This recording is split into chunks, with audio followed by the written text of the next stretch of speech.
Like literally, I get images of like the two greatest scenarios, which is either like the cast of Sesame Street makes their way into Fraggle Rock and Big Bird like can't get through the hole, which would be hilarious.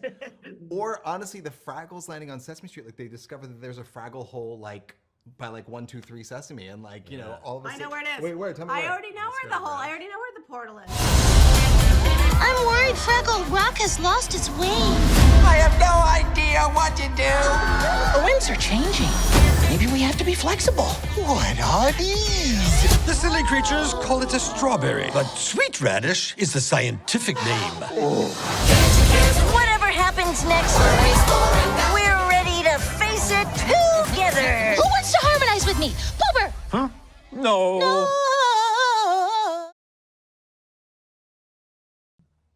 Hi, it's Jim Alexander with Real Talker. How's it going, Hi guys? Jim, how are you? Doing well, doing well. Everyone's in one place, so this is perfect. I got so many questions for you. Let's see if we can get them all in. We can do it. There we go. I like that mentality. Matt, I guess I want to start with you, and everyone can chime in from there. This show is older than me, and many who grew up on it are parents now with kids watching this. How is it different now and similar also to what these parents now were used to as kids? And how much liberty did you take to kind of change it and make it your own versus still honoring what the original was? Well, I'm one of those people who grew up with it and now has kids of their own, and I watch it with my kids now. And it's a great question. You know, I think that at its heart, we always wanted to keep it. These characters are these same lovable characters that you've always known and loved, and so in a way we didn't want to mess with that, but we did want to put more of an updated take on it, where it's a little bit quicker paced, a little bit brighter.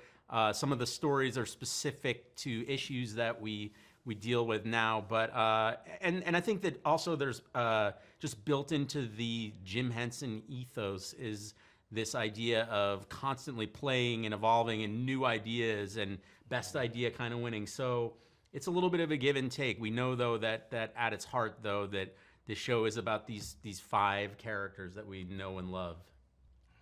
Mm-hmm. Halle, I'm going to start with you, and actually I want everyone to answer this one. Which character would you pick if you had to pick one of them to go on an adventure with? Who would you take as your sidekick? Oh, on an adventure. See, that's key. That's the key part of that there. On an adventure, well, it wouldn't be Uncle Traveling Matt. I think that I would take Gobo. I would take Gobo. He's a real, adventure at heart. He's a good leader. He's good in a time of crises. He's got your back.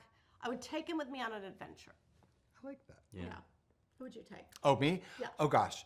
Honestly, I think I would take Moki because I feel like I tend to get very anxious on trips and moments like that when things go wrong. And I feel like I would need someone who would the thing about Moki that I love is she takes a deep breath and she focuses, and also she sees things in a very different way than everyone else does sometimes. So everyone else might be panicking and running around. She might be like, what about right over there?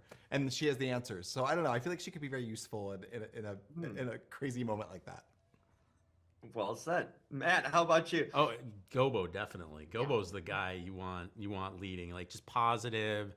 He has snacks, he's got the compass, and he's also just let's sing a song. Yeah, unquestionably. For an adventure, Gobo, yeah. Gobo. That would be my pick. Yeah. While watching this, I come up with some hypotheticals. So if I can indulge you on some of them here, we can talk it up potentially. Yeah. Okay, so the first hypothetical I have, what would the Fraggles group do if there was, let's say someone came into Doc's house to do construction and closed up the hole? What avenues would they take to explore adventures outside of the world? And what do you think they would do? Or they would maybe find a way to open up the hole again? I'm curious your takes on it. Anyone can chime in here. What would happen if someone accidentally maybe sealed the hole? I feel like what's funny is they're such problem solvers in different ways. You know what I mean? So as you were saying that, I was picturing how each of them would handle it. And I feel like ultimately knowing the spirit of Fraggle Rock, when, there's always that moment where it's like everything seems hopeless and everything seems unsolvable. And then usually it takes one character looking at it from a different point of view to kind of break through. And I love the idea that like that hole's closed off. Oh my gosh, we're never gonna get the postcards. Everything's broken, a nightmare. And then, Wembley or someone looks around the corner and there's another way, there's another route that they just never even noticed before. Something like that, I feel like is such a Fraggly way to do it. So I think they would just find a different way, and realize that we're connected to each other in more than one way. So sweet. I love that, Johnny. All I could think of was like, Sprocket. Break down the Sprocket, as much as he barks at them, he'd care. He'd want to. Oh yeah, he could open up the hole. He'd be like, oh no, I'm a little worried. But right. I kind of feel like the Fraggles would also kind of have this sort of acceptance of like, all right, this isn't great, but the hole's closed now. We just need to be together and enjoy this sort of existence that we have here. And then inadvertently that would cause another hole to open. Yeah, they'll face it together. And then, All good answers. Wow, that's great. Okay, one more hypothetical here. I'm going to start with you, John. You might be kind of an expert at this. Uh-oh. A crossover with Sesame Street. Okay. Where does it take place? Does it take place in Fraggle Rock, or does it take place on Sesame Street? And what would happen? What do you think is the first thing that comes to mind that would happen? Oh my gosh! like literally, I get images of like the two greatest scenarios, which is either like the cast of Sesame Street makes their way into Fraggle Rock and Big Bird like can't get through the hole, which would be hilarious.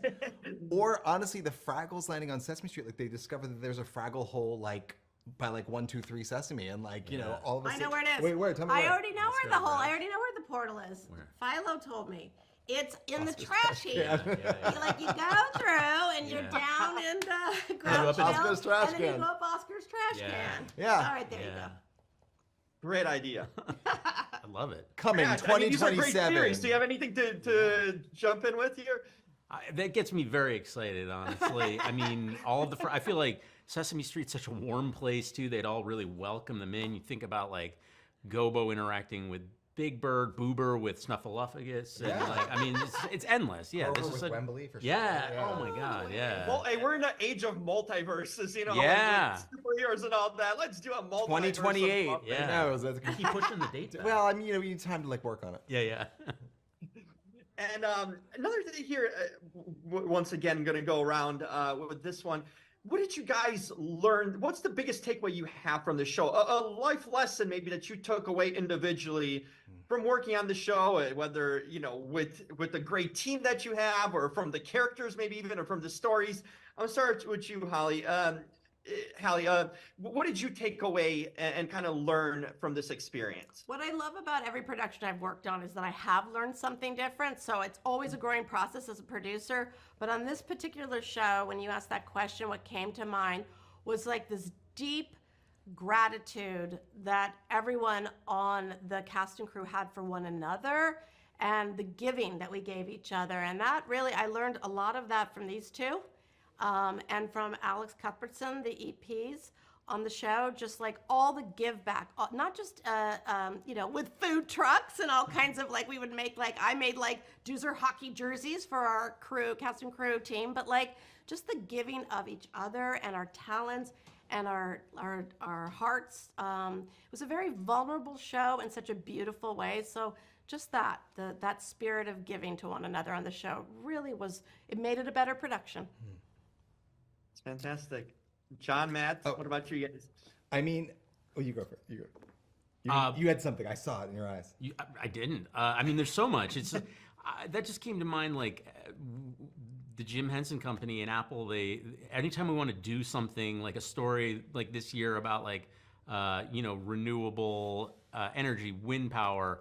They set us up with an expert on that, and we get to learn. We literally get to just sit with these people and pick their brains and learn. And they just do their due diligence on all that kind of thing with child psychologists and just experts. So it's like literally a learning experience in just the best possible way. And then, yes, of course, there's so much love and passion for this show that it's impossible for that not to just be infectious everywhere that you go at every step. I think for me it was, I grew up as such a massive fan of the original series and everything Jim Henson, of course. And I remember like reading about the creation of the show, and everyone you would talk to that worked in the original series would say not only was it the most positive experience for them, but that they were watching each other, whether it was the lighting department, the creature shop, the camera people, the directors, everybody was working at their highest level, and they wanted to work at their highest level because they believed in it so deeply. And I always would dream of like working on a project like that where everyone just, without even thinking about it, wants to contribute their highest art.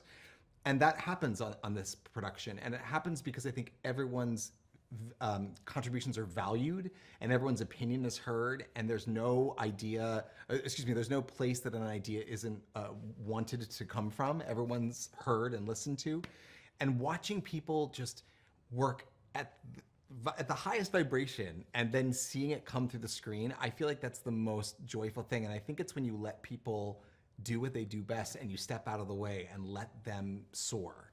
It's such a great lesson in a business where we don't always do that. We don't always let people work at their highest level on their own and trust them.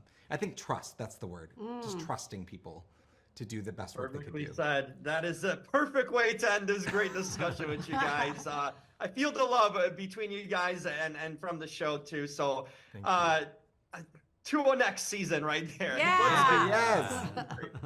We love it. Thank you guys so much. Thank you. Good to talk to you. You too. Bye-bye. Streaming March 29th on Apple TV+.